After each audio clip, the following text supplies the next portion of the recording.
Pahalgam ఉగ్రదాడికి ప్రతీకారంగా పాకిస్తాన్పై Bharat operation Sindoor చేపట్టింది. అయితే భారత్ నుండి దాడులను ఎదుర్కొనేందుకు పాకిస్తాన్కు టర్కీ సాయం చేసింది. దీంతో టర్కీపై మన దేశ ప్రజలు ఆగ్రహంతో ఉన్నారు. టర్కీపై భారత్లో తీవ్ర వ్యతిరేకత వ్యక్తమవుతోంది. ఈ క్రమంలో భారత్ పలు కీలక నిర్ణయాలు తీసుకుంటోంది. ముఖ్యంగా టర్కీతో వాణిజ్య కార్యకలాపాలు నిలిపివేయాలని భావించినట్లు తెలుస్తోంది.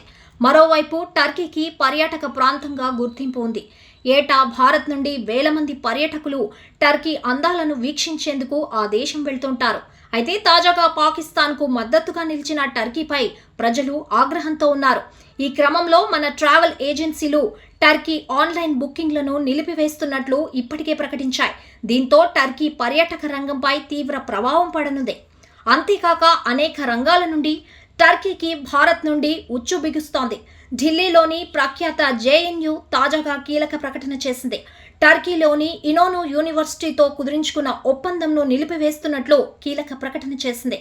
దేశ భద్రత దృష్ట్యా ఇటీవల టర్కీలోని ఇనోను యూనివర్సిటీతో కుదుర్చుకున్న ఎంఓయూను ప్రస్తుతం నిలిపివేస్తున్నట్లు జేఎన్యూ సీనియర్ అధికారి స్పష్టం చేశారు. మరోవైపు పాకిస్తాన్కు సపోర్ట్ చేసిన టర్కీకు బుద్ధి చెప్పాలని దేశవ్యాప్తంగా డిమాండ్స్ వినిపిస్తున్నాయి. ఈ నేపథ్యంలో బాయ్కాట్ టర్కీ నినాదం ఎక్స్లో ఊపందుకుంది. ఈ మేరకు సోషల్ మీడియాలో విస్తృత ప్రచారం కొనసాగుతోంది. మరోవైపు ఆపరేషన్ సింధూర్ పై పాకిస్తాన్ చేస్తున్న దుష్ప్రచారానికి టర్కీ, చైనా మద్దతిస్తున్నాయి. దీంతో ఈ రెండు దేశాలకు బుద్ధి చెప్పాలని భారత్ భావించింది.